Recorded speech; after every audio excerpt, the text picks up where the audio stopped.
Propaganda has been influencing war strategies and the public since America was founded.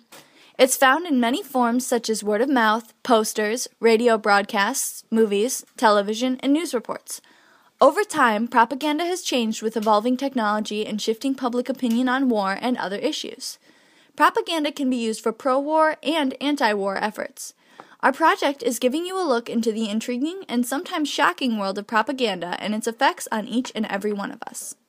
We may think of propaganda today as television commercials, brightly colored posters, and even internet advertisements. However, back in colonial America, no such technology was available. Instead, much of propaganda was word of mouth, hand-drawn pictures, or even found in newspapers, such as the slogan, "No taxation without representation." It's referring to the colonists' discontent with the mother country and their lack of representation in the British government. The term spread as a rallying cry for the American Revolution. Another example is "Join or Die," the catchphrase behind the Albany Plan of Union constructed by Benjamin Franklin. It was accompanied by the disjointed snake symbolizing certain death of choosing not to unite. The foreboding picture is an obvious example of early propaganda, using people's fears to promote its cause. Common Sense, a book by Thomas Paine, endorsed the revolution against Britain, saying that a larger continent shouldn't be ruled by a smaller continent. The book was instantaneously popular. Paine used quotes from the Bible to sell his points and also wrote in a way that the colonists could understand. Slavery increasingly became more of an issue as America progressed.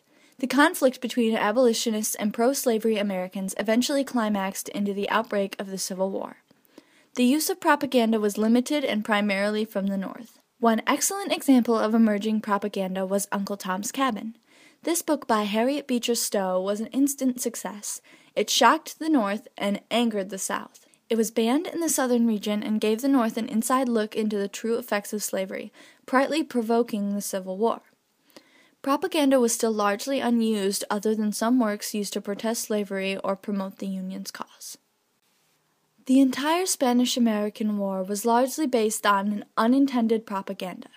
A main contributing factor was yellow journalism, popularized by publishing giants Pulitzer and Hearst. Yellow journalism was the practice of exaggerating or enhancing news stories to sell more papers. Like in the case of the USS Maine, the Spanish were quickly blamed for the devastating explosion with little evidence because the story was sure to sell. It also fueled the fires of war in America, shocking the public with stories of injustice and oppression and pressuring them to cry for retaliation. The slogan, "Remember the Maine, to hell with Spain," was popularized at this time. Propaganda continued to show up in subtle, often spoken ways. Media was becoming slightly involved, but the government had not yet realized true potential possessed by such means of communication. World War I was a true turning point in the use of propaganda. The American government had realized the use of images, advertisements, and spoken word to influence the opinion of the public. The Committee of Public Information was formed for the purpose of expanding support for the war. CPI's propaganda usually focused on appealing to the heart. Posters became very popular, promoting everything from military service to support from the women back home. Such a poster depicts a woman in a red, white, and blue dress resembling the American flag and prancing through a garden. She is in a Liberty Garden, which bears fruit and vegetables for the purpose of feeding troops fighting hard against our hated enemies overseas. American propaganda's main goal throughout history is to instill a feeling of fierce patriotism in its population, or emotional appeal. Many citizens then feel obligated to contribute to whatever cause is being promoted. Another technique used was demonizing, showing the enemy as savage and murderous. In a way, it is entirely manipulative. However, it was also effective. There was an outpouring of support from the American population. The government used their wartime power over media to push the public into enthusiastic support of the war. Just as in the First World War, propaganda played a major role in World War II. However, the public had become somewhat immune and skeptic to the strategies used by the CPI in World War I. The War Writers Board was the propaganda organization in World War II, and it used a different approach. Posters were used to promote the sale of war bonds. They showcased that the least anyone could do on the home front was donate money. Americans at home were reminded constantly of their duty as citizens, even though they weren't in the line of fire. Radio broadcasts were used to keep the public updated and encourage them to continue working hard at home. Disney was also found to promote support of the war. Don't throw away that bacon grease. Housewives of America, one of the most important things you can do is to save your waste kitchen fats. For fats make glycerin, and glycerin makes explosive. Not all propaganda was used for support from home. Posters were, as usual, used to show the enemy. You may be asking yourself by now, well, if the government figured out how to mind control us by World War I, why was the Vietnam War such a failure? Among many reasons, such as overdedication and confidence, faulty war planning, and unwilling draftees, a possible contributing factor is that when it really counted, the anti-war protesters were much more public and adamant about their disapproval than the silent majority.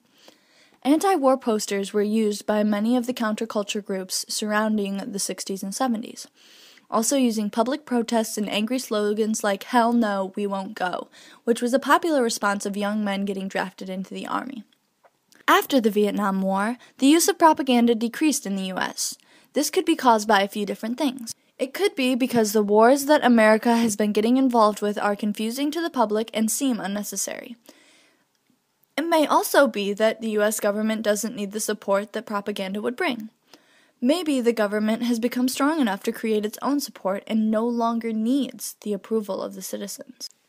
The top techniques of propaganda include the following: emotional appeal, using images to create a feeling of obligation and patriotism; demonizing, making the opposing side look as evil and menacing as possible; assertion, creating a convincing argument and labeling it fact though it is not proven; bandwagon, can be defined as everyone else is doing it, making people believe that everyone else is supporting the war and that they need to jump on the bandwagon. Card stacking includes focusing on the positive information and hiding the bad side.